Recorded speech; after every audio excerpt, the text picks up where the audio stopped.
Nos ubicamos en Apocalipsis, capítulo 2, versículo 12.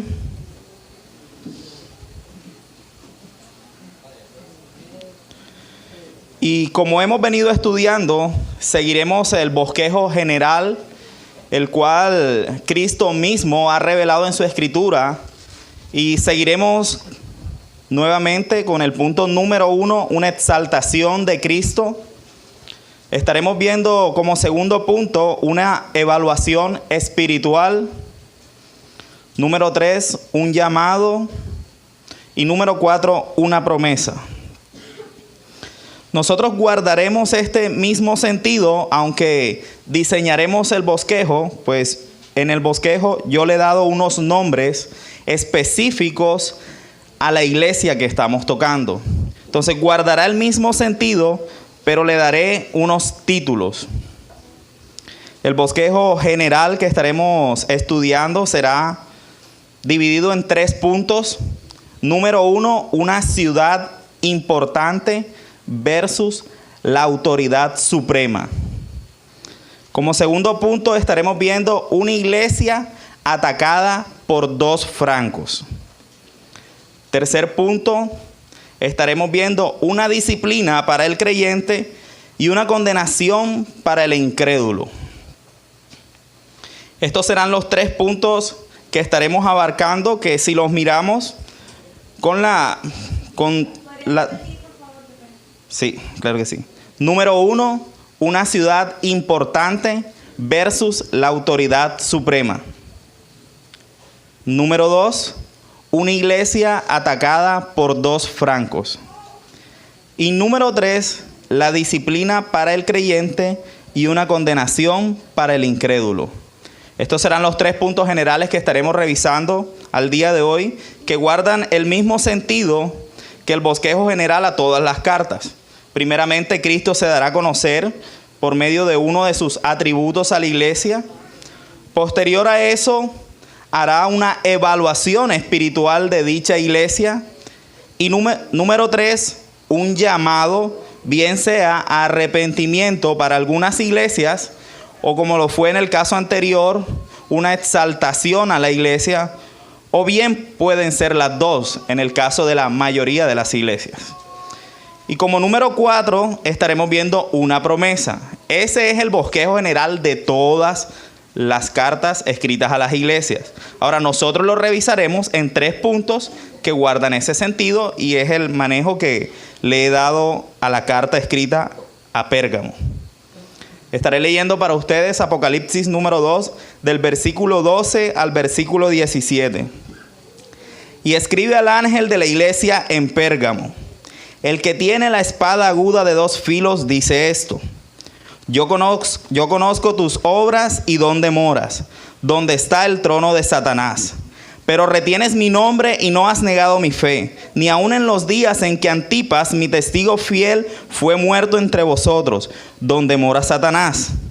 Pero tengo unas pocas cosas contra ti, que tienes ahí a los que retienen la doctrina de Balaam, que enseñan a Balac a poner tropiezo ante los hijos de Israel, a comer de cosas sacrificadas a los ídolos y a cometer fornicación. Y también tienes a los que retienen la doctrina de los nicolaítas, la que yo aborrezco.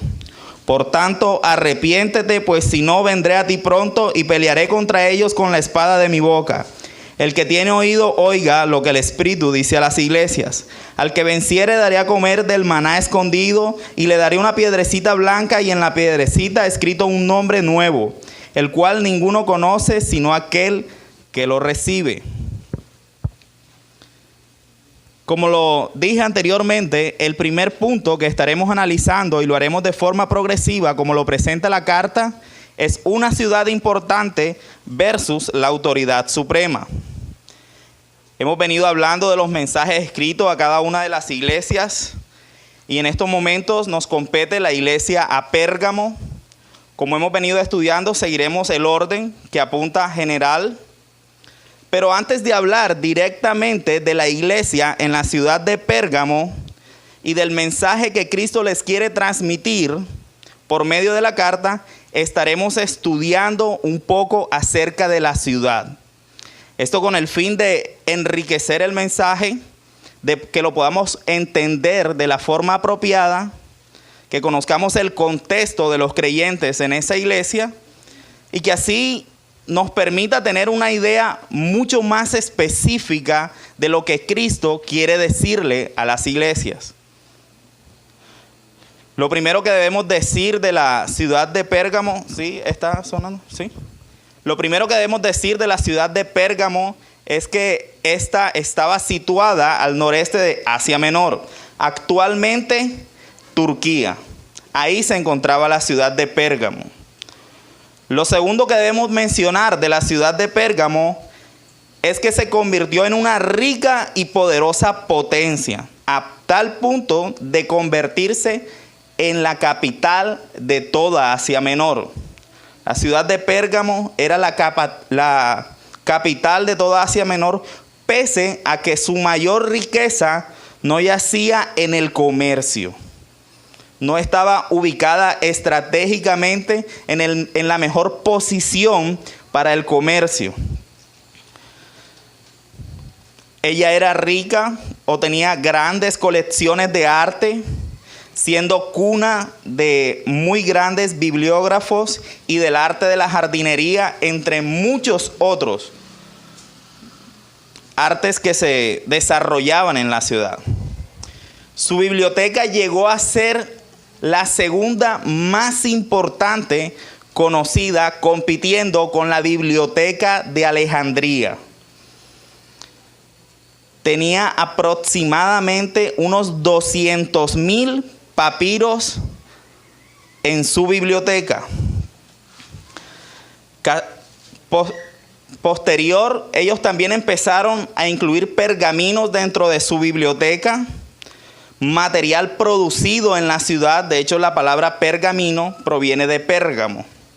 La ciudad, en el afán de la competencia de tener la biblioteca más grande conocida, Alejandría tomó la decisión de no darle más papiro. No quiso comercializar más papiro para que ellos no pudieran seguir produciendo material de estudio, por lo cual la ciudad inventó el pergamino. El pergamino pues se desarrolla o se realiza con pieles de animales, que es tratado, y ellos escribían de un lado y del otro. Entonces el conflicto era tan grande entre las dos ciudades que Egipto llegó a no comercializar más con ella. O sea, Pérgamo fue conocido como una cuna de pensadores. Algo muy importante que aún podemos ver al día de hoy, y es que en aquellos lugares que se dan a conocer como cunas del saber, referentes intelectuales, y es que por este mismo camino, en el afán de ser sabios y de crecer en sabiduría, posterior a ello se llega a la incredulidad. Nosotros podríamos hacer una comparación al día de hoy, y es que al día de hoy no hay quizás un lugar más peligroso para aquellos cristianos que no manejan muy bien o que sus fundamentos no son sólidos en la Escritura y llegan a las universidades. Y de una u otra forma, muchas materias, gran parte de ellas, podríamos decir, enseñan caminos de hombre como lo es el ateísmo, como lo es el evolucionismo. Y esto no era diferente en los tiempos de la carta escrita a las iglesias. Podemos ver cómo es casi ridiculizado al día de hoy cuando una persona llega a estudiar a una universidad y es creyente.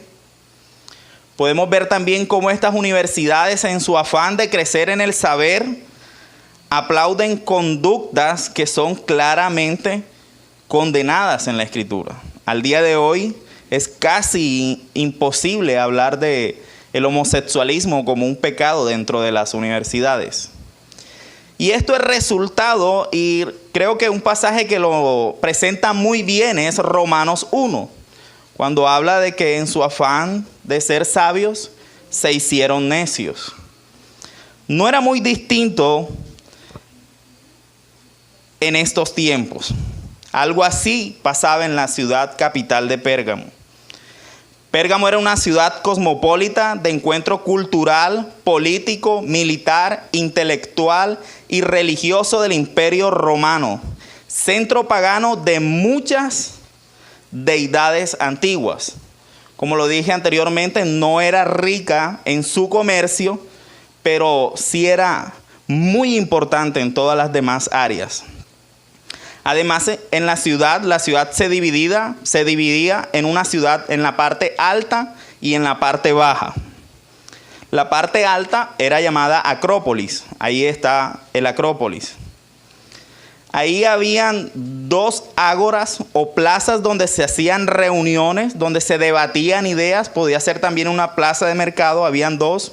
Un palacio real, un gran teatro, varios gimnasios, una fortaleza militar y 4 santuarios principales. Porque no eran solo 4, habían 4 principales. Uno dedicado a Zeus, uno dedicado a Atenea, uno dedicado a Hera y uno dedicado a Deméter.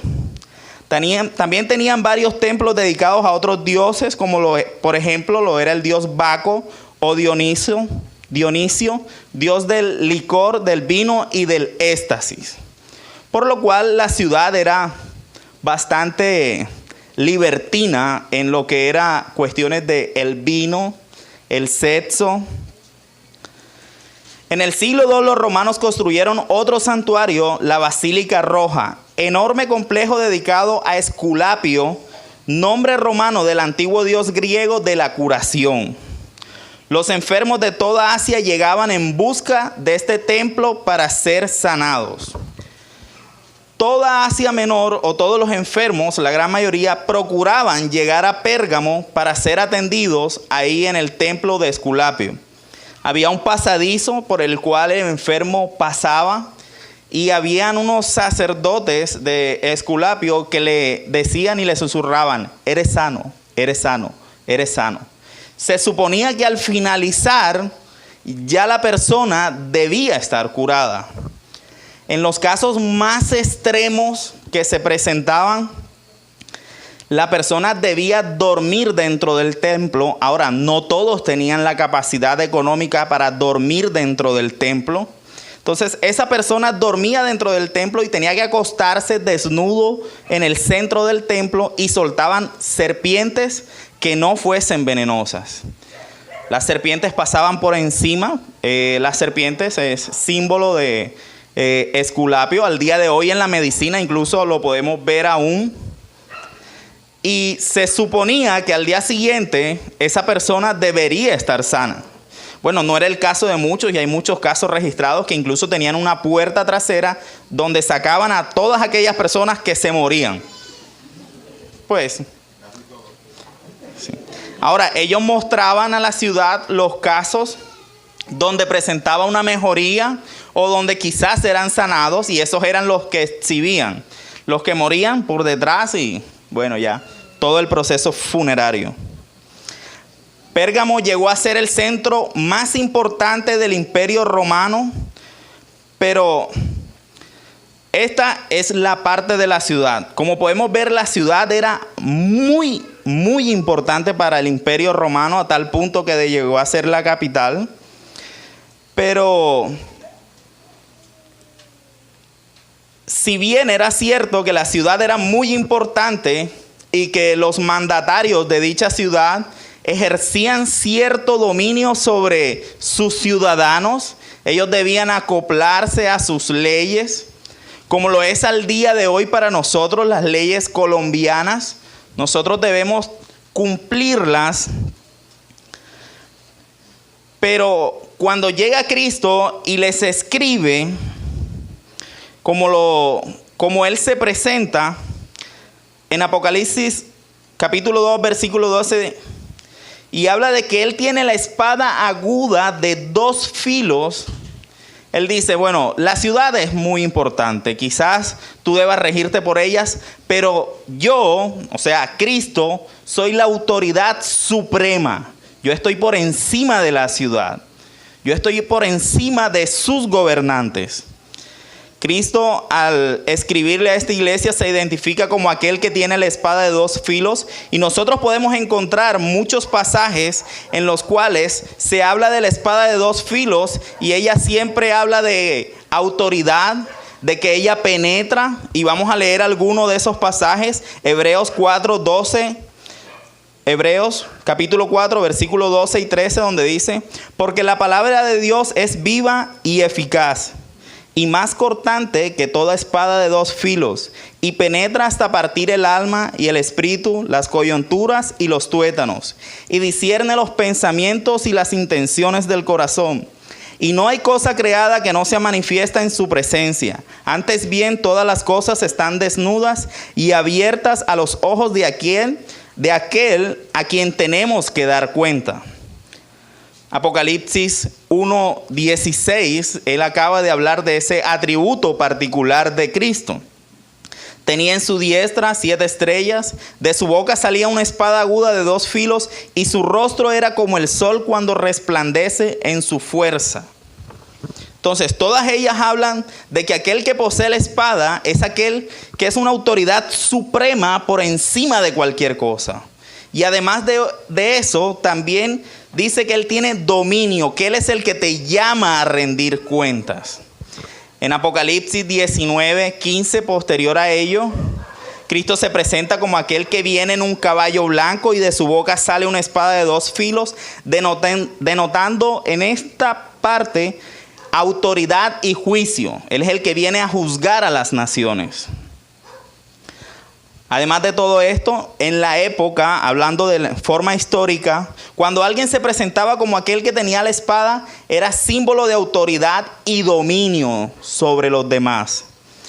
Entonces, podemos afirmar, o quizás podíamos parafrasear un poco acerca de lo que Cristo dice en el versículo 12. Y es que está afirmando lo siguiente: yo soy aquel que tengo toda autoridad y dominio, que penetro hasta el alma y el espíritu, que discierno los pensamientos y las intenciones del corazón, y además te hago rendir cuentas. Eso era como Cristo se le estaba dando a conocer a la ciudad de Pérgamo. Yo soy el que veo todo, lo sé todo, y te hago rendir cuentas. La ciudad puede ser muy importante, sin duda alguna debemos sujetarnos a las autoridades, pero cuando ellas van en contra de los preceptos bíblicos, nosotros debemos poner un stop. Porque si bien ellos quizás pueden enjuiciarnos, como lo enseñaba Cristo, ellos podrían quizás incluso encerrarnos, matarnos, pero no podrían echar nuestra alma al infierno. Y Cristo nos dijo que no le temiéramos a ellos.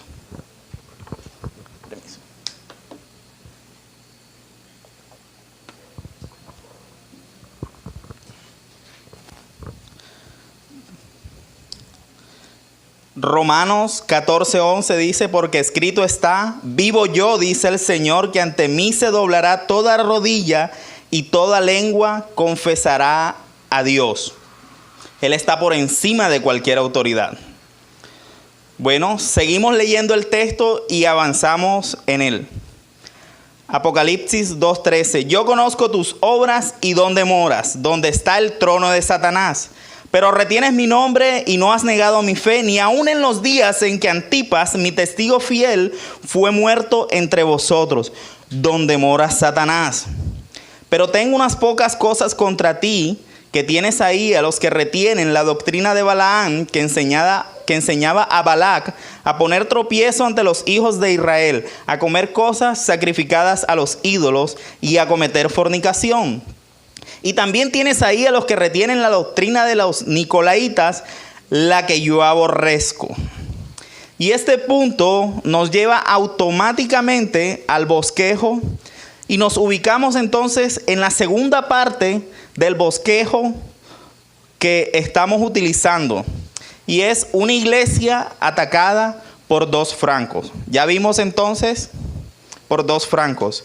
Ya vimos entonces una ciudad importante, cuán importante era Pérgamo en Asia Menor. Vimos entonces que Cristo se revela como la autoridad suprema por encima de la ciudad y de todos sus gobernantes. Y ahora veremos cómo la iglesia era atacada desde dos flancos. Ahora, dentro de este segundo punto, analizaremos dos porciones, dos subtítulos dentro del segundo punto. Y sería la persecución externa. Guarda lógica con el título, atacada por dos flancos. La persecución externa. Posterior veremos la persecución interna. En esta parte podemos hacer un pequeño resumen de lo que llevamos hasta ahora y podríamos resumir de esta forma. Cristo les dice, hasta donde llevamos de la carta, yo soy aquel que tengo toda autoridad y te hago rendir cuentas, pero también quiero que sepas que yo conozco tus obras y dónde moras, dónde está el trono de Satanás. Entonces, lo que yo te voy a pasar a decir no está desligado de que yo conozco dónde moras. Lo que yo te voy a decir guarda relación. Yo sé dónde tú moras, pero yo te tengo que decir unas cuantas cosas. Se ha especulado bastante, se ha debatido qué significa el trono de Satanás. Y si bien podría ser llamado de esta forma porque por Cristo, por ser un gran centro de adoración a dioses paganos, o sea, un gran centro de apostasía, al parecer esta frase está dicha de forma particular porque la ciudad era reconocida en toda Asia Menor por el culto al emperador. Ellos eran reconocidos por el culto al emperador. Un aspecto notable de la religión de Pérgamo era su culto a los gobernantes políticos. La ciudad edificó un templo para la adoración de César Augusto, de modo que fue la primera ciudad que tuvo un templo dedicada a la adoración al emperador. Ella fue la primera. De hecho, se hacía llamar como aquella que guardaba el culto al emperador, o que ellos la defendían. Ellos fueron la primera ciudad. Entonces se cree, y es lo que más parece que guarda con el sentido de el trono de Satanás. Tú habitas donde está el trono de Satanás. Y es que durante el periodo de la conversión del cristianismo y de los judíos, la prédica de estos minaba la creencia pagana de la sociedad romana, revelando que la veneración a imágenes y a dioses que no eran dioses era abominable delante de Dios, y vendría un juicio terrible por esto. De manera muy especial, los cristianos y los judíos no fueron tan perseguidos porque ellos no adoraban a Zeus, porque ellos no adoraban a Hera, sino porque no rendían adoración al emperador. Los cristianos de los primeros siglos fueron mayormente perseguidos. Ahora, usted puede imaginar una iglesia donde la ciudad avalarda o ellos defienden, se llaman los defensores del culto al emperador. Entonces lo que Cristo les quiere decir es, bueno, yo sé dónde moran, yo sé cuál es la situación ahí, yo soy autoridad sobre ellos y yo tengo unas cosas que decirles, pero eso no desliga el que yo sepa la persecución que están viviendo. Por tal razón se llega a creer que entonces esta es la causa principal por lo que es llamada donde está ubicado el trono de Satanás. También ella menciona a Antipas, mi testigo fiel, y esta es la primera y donde se le atribuye a un creyente uno de los atributos de Cristo. Recordemos que en el capítulo 1 Cristo se presenta como el testigo fiel. Y aquí él habla de Antipas, mi testigo fiel. Se habla de que quizás Antipas fue el primer mártir producto de la persecución a la iglesia en Pérgamo por la no adoración al culto al emperador.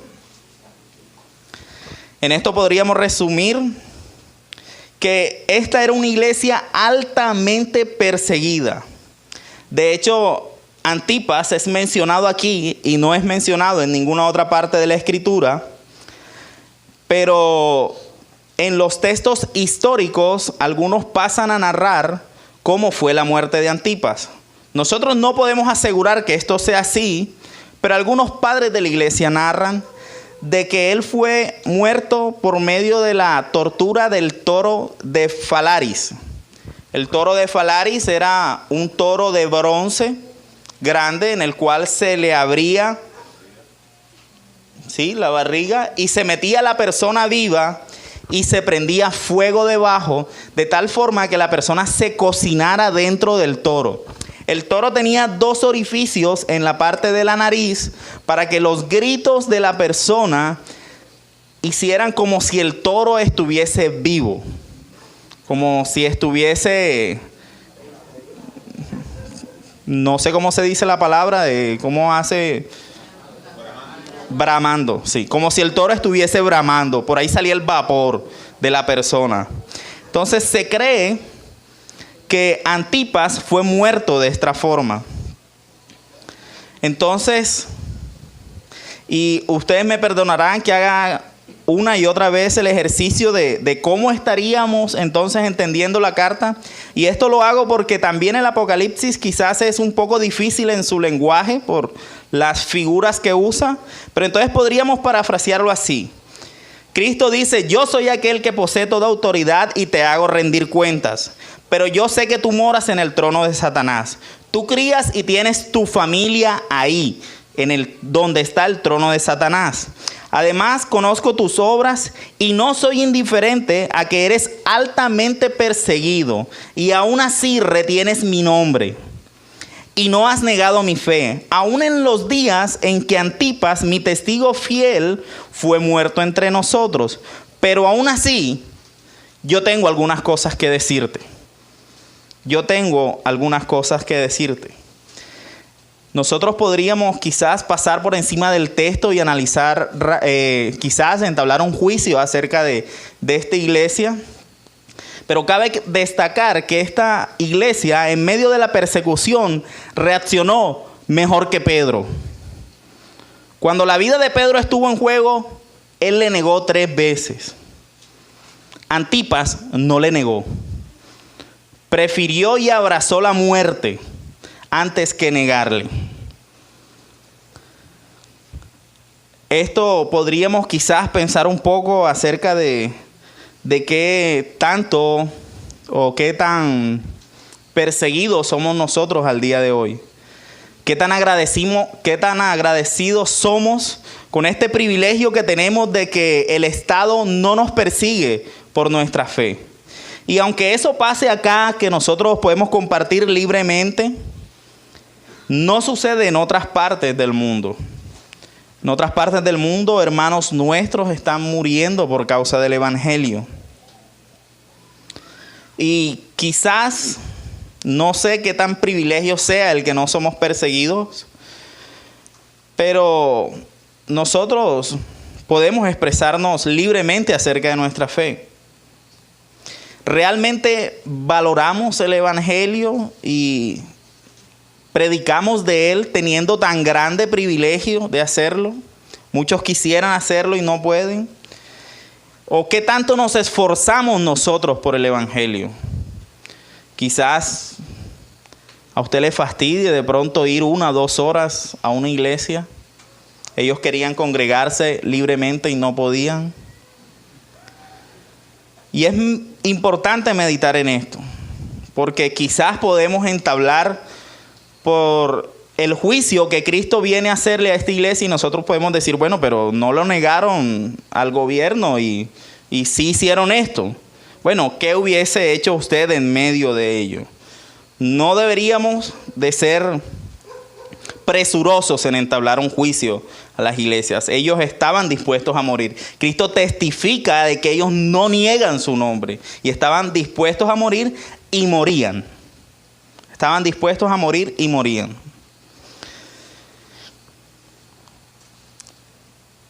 Ellos vencieron la persecución externa. Ellos estaban dispuestos a morir y sin duda alguna muchos de ellos sosteniendo su fe, como el caso de Antipas, que le es otorgado el título que Cristo se acaba de dar como testigo fiel. Pero entonces Cristo pasa a decirles algo. Y es donde pasamos al siguiente punto, o al subtítulo del punto número 2, y es la persecución interna, o la apostasía, o la herejía interna dentro de la iglesia. Estaremos analizando el texto donde habla de la doctrina de Balaam, de qué trataba, y la doctrina de los Nicolaitas. Versículo 14. Pero tengo unas pocas cosas contra ti, que tienes ahí a los que retienen la doctrina de Balaam y que enseñan a Balac a poner tropiezo ante los hijos de Israel, a comer de cosas sacrificadas a los ídolos y a cometer fornicación. Y también tienes a los que retienen la doctrina de los Nicolaitas, la que yo aborrezco.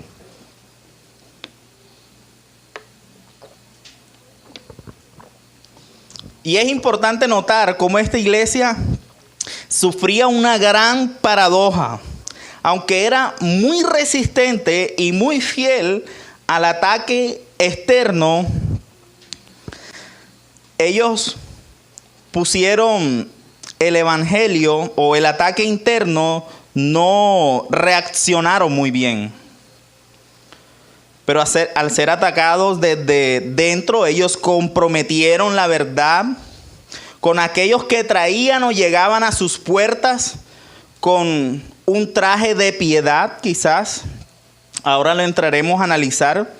Como es mencionado en la Escritura, no conocieron a los falsos apóstoles, a los falsos maestros o a los lobos vestidos de ovejas. Ellos eran muy fuertes y muy resistentes cuando el ataque venía descaradamente desde afuera. Pero cuando llegaban maestros, quizás con una cáscara de piedad o quizás con un lenguaje un poco cristiano, quizás ellos no identificaron bien a los falsos maestros, quizás los identificaron, pero no los confrontaron. Puede ser el caso, pueden ser los dos. La Escritura no nos muestra muy claramente o muy directamente la causa por lo que ellos, si bien no los identificaron y los permitieron dentro de la iglesia, o los identificaron y fueron indiferentes a ellos. No lo muestra. Pero lo que sí podemos ver era en qué consistía este ataque. ¿En qué consistía este ataque interno? Y comenzaremos con la doctrina de los Nicolaitas. Dejaremos la doctrina de Balaam posterior.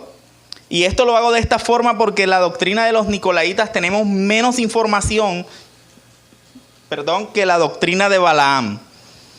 Y es que sabemos quiénes fueron los Nicolaitas, que fue un grupo que se hacía llamar cristiano, o los del camino, como también eran llamados los creyentes en esta época. Sabemos que enseñaban, al parecer, algo sobre Cristo, pero también enseñaban cómo el cristianismo podía convivir o podía cohabitar con algunas enseñanzas paganas. Quizás ellos se enseñaban que podían tener un pie en el cristianismo y un pie en el mundo o en la adoración a otros dioses. En los libros de historia se lee en algunos de ellos que ellos terminaron siendo una secta gnóstica. No lo revela la Escritura, lo compara con Balaam. Se sabe que ellos enseñaban que eran aparentemente cristianos. No tenemos certeza de que termine como una secta gnóstica, pero se acercaban bastante. Dentro de la misma carta es contado, dentro del mismo libro de Apocalipsis, es contado como digno de exaltar a aquellos que aborrecían la doctrina de los Nicolaitas. Recordemos la primera carta a la iglesia de Efeso, donde ellos dicen pero tienes algo, que aborreces la doctrina de los nicolaitas, la cual yo aborrezco. O sea, que cualquier persona que rechazara y aborreciera esta doctrina era algo bueno en ella. Cristo detestaba esta doctrina. Y la otra que tenemos es la doctrina de Balaam. La mencionada doctrina de Balaam nos ilustra muy bien lo que estaba pasando dentro de la iglesia de Pérgamo. Era que existía un grupo de falsos maestros con unas doctrinas horrorosas y que la iglesia toleraba. Ellos fueron tolerantes ante la herejía. El texto no menciona que ellos participaron de esa herejía. Más bien hace como alusión a que ellos sabían que enseñaban dichas doctrinas, pero ellos no las confrontaban. Ellos al parecer no participaban, pero tampoco las confrontaban. Quizás ellos podrían hablar de que, bueno, yo sé que ellos enseñan herejías, pero yo no la enfrento. Y mientras yo no participe en ellas, todo está bien. Bueno, ahí podemos ver cómo la fe no es tan personal. Cuando nosotros vivimos en una comunidad, nosotros debemos confrontar a todos aquellos que vengan con una mala enseñanza. El hecho de no enfrentarlos ya nos hace meritorios de un castigo. Cuando nosotros vemos que alguien enseña algo que no se conforma a las Escrituras, nuestro trabajo es mostrarle cómo ello no se conforma a las Escrituras, y si no se arrepiente, pues esa persona se está acercando a lo que es un falso maestro. Alguien que enseña doctrinas de Balaam. Esto habla de una doctrina específica, pero sí un falso maestro. Balaam, de quien se narra, está la historia en Números 22. Usted puede leer ahí toda la historia de Balaam. Y es que Balaam era aparentemente un profeta de Dios, y Balac, rey de Moab, escucha de él y le contrata. Le contrata para que venga a Balac y maldiga al pueblo judío. Lo compra con dinero. Ahora, Balaam viene hasta Balac y va en 3 ocasiones a maldecir a Israel, y Dios lo detiene. Dios lo detiene, y al Balaam ver que no va a poder maldecir al pueblo de Dios, antes lo bendice. Usted puede leer con tiempo toda la narración. Le enseña a Balac, o lo instruye, de cómo sí puede hacer que el pueblo sea maldecido por Dios mismo. Él le enseña y le dice que envíen mujeres moabitas a que ellos se mezclen, y con el tiempo ellos terminarían consumiendo carne sacrificada a los ídolos de Moab y adorando sus dioses. O sea que Balaam conocía la santidad de Dios. Él sabía que si lograba que Israel adulterara, Dios derramaría su ira sobre ellos. Leeré Números 25 del 1 en adelante, un poco acerca de la historia. Moraba Israel en Sitín, y el pueblo empezó a fornicar con las hijas de Moab, las cuales invitaban al pueblo a los sacrificios de sus dioses, y el pueblo comió y se inclinó a sus dioses.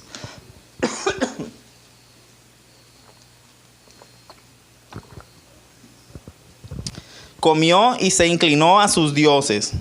Así acudió el pueblo a Baal Peor, y el furor de Jehová se encendió contra Israel. Y Jehová dijo a Moisés: toma a todos los príncipes del pueblo y ahórcalos ante Jehová delante del sol, y el ardor de la ira de Jehová se apartará de Israel.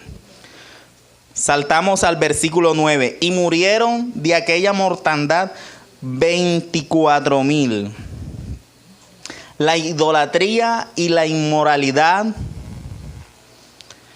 es detestada por Dios. Entonces el pueblo estaba aquí y un día llegó una mortandad de 24,000. Ahora, eso no termina en el número solamente, sino que madres, esposas, verían a sus hombres morir. O sea, había una gran tristeza. Y algo particular, y es que las personas no caen en un pecado escandaloso o en algo de un día para otro, sino que un día permites un grado, al otro día permites otro grado. Nosotros podemos asegurar que el pueblo de Israel no corrió aún a todo el pueblo a fornicar con las hijas de Moab, pero su desgracia sí llegó de un día para otro. Al día de hoy quizás no hay hermanos que vayan a templos a comer y a adorar a dioses ajenos. Yo creo que en nuestra congregación ya no hay, y ya las herejías externas no se viven de esa forma. Quizás no vivan una falsa doctrina tan directamente, pero entonces nosotros podríamos traer eso a nuestro contexto. Quizás sí hay algunos que podríamos resumir la idolatría y la inmoralidad en páginas de Facebook. Quizás vemos una mujer desvistiéndose y queremos ver el video completo. Quizás entran a páginas porno, y ese sería más o menos el equivalente a nuestros días. Ese sería más o menos el equivalente a nuestros días. Podemos estar seguros que cada vez que permitimos esto, gradualmente nos apartamos de Dios a tal punto que se convierte normal en nuestras vidas. Y Dios aborrece esto. 24,000. Qué gran tragedia. Idolatría e inmoralidad. Los falsos maestros en Pérgamo buscaban desde dentro de la iglesia a que se parecieran un poco más al mundo. Ellos buscaban que la iglesia se pareciera un poco más al mundo. Y en este afán que podemos verlo al día de hoy, quizás grupos completos tratando de crear actividades de tal forma de que el hombre inconverso llegue a la iglesia y no se sienta tan diferente, que se sienta bien. Eso buscaban los falsos maestros en Pérgamo. Segunda de Corintios 6:14 nos dice: no os unáis en yugo desigual con los incrédulos, porque ¿qué compañerismo tiene la justicia con la injusticia? ¿Y qué comunión tiene la luz con las tinieblas? ¿Y qué concordia Cristo con Belial? ¿O qué parte el creyente con el incrédulo? ¿Y qué acuerdo hay entre el templo de Dios y sus ídolos? Entonces nosotros debemos apartarnos de eso. El cristianismo es una transformación. El mundo no debería de sentirse cómodo dentro de la iglesia, ni nosotros queremos traer al mundo a la iglesia. Pasamos al tercer punto y con este ya finalizamos, y es la advertencia que hace Cristo, que sería la disciplina para el creyente y una condenación para el incrédulo. Por tanto, arrepiéntete, pues si no, vendré a ti pronto, y pelearé contra ellos con la espada de mi boca. El que tiene oído, oiga lo que el Espíritu dice a las iglesias. Al que venciere, daré a comer del maná escondido, y le daré una piedrecita blanca, y en la piedrecita escrito un nombre nuevo, el cual ninguno conoce, sino aquel que lo recibe. Entonces, el papel que debían jugar los creyentes en Pérgamo era de confrontar todas estas herejías. Ellos debían identificar a los falsos maestros, llamarlos al arrepentimiento, como es el principio de la disciplina eclesiástica. Y si ellos no se volvían de sus falsas enseñanzas debían ser expuestos en la congregación y expulsarlos, como aún al día de hoy nosotros hacemos con aquellas personas que hacen parte de la membresía. Cuando un miembro cae en pecado y un hermano lo descubre, lo llama al arrepentimiento. Si no se arrepiente y sigue con su práctica, viene con 2 o 3 testigos. Si no se arrepiente de su pecado, se hace pública a la membresía de nuestra iglesia. Y si no, es expulsado de la membresía y es expuesto en su pecado. Eso debían hacer los creyentes en Pérgamo. Cristo les dice: arrepiéntanse, o si no vendré a ellos y pelearé contra ellos con la espada de mi boca. Entonces vendrá juicio para ellos, pero cuando yo venga en juicio contra ellos, ustedes sufrirán también la disciplina. Entonces, una condenación para el incrédulo y la disciplina para los creyentes que no hicieron lo que debían hacer dentro de la iglesia. Al final termina como todas las demás cartas con una promesa. Él dice: al que venciere le daré del maná escondido. Nosotros conocemos quién era el maná, era Cristo. En el Antiguo Testamento también se nos habla del maná. Se nos habla de que Cristo es el maná, pero ahora el libro del Apocalipsis le pone el maná escondido. Ahora, es escondido porque es solo para los creyentes. Es solo para aquellos que se les ha revelado la gracia. Es escondido para todos aquellos que no son salvos. Al que venciere le daré del maná escondido y le daré una piedrecita blanca y en la piedrecita escrito un nombre nuevo, el cual ninguno conoce sino aquel que lo recibe. Esta piedrecita blanca simbolizaba en esos tiempos un paz y salvo, cuando alguien cancelaba una deuda. Por lo cual Cristo hace alusión aquí de la piedrecita blanca como la deuda que fue cancelada por el creyente. Habla específicamente de la gracia en el creyente. Esta era la situación de Pérgamo. Un ataque externo al cual ellos resistían, pero no fueron muy buenos al resistir el ataque dentro de la iglesia. Ellos comprometieron la verdad del evangelio.